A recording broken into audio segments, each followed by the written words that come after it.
Ano yung pagkaka-explain ko kanina? Ano yung pagkakakwento ko kanina? Sir, So, pwedeng... last na, yung reaction. Ng mga 5 plus Sir, gaano kataas yung pinagsabihan nyo nun?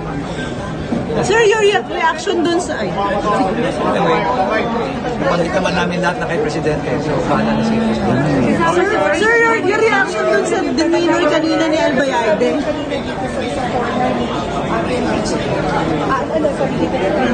Hindi ba naman po niya sinabi kay Presidente na tumawag si General Albayalde para, our turn na sa na-arbor yung mga tao.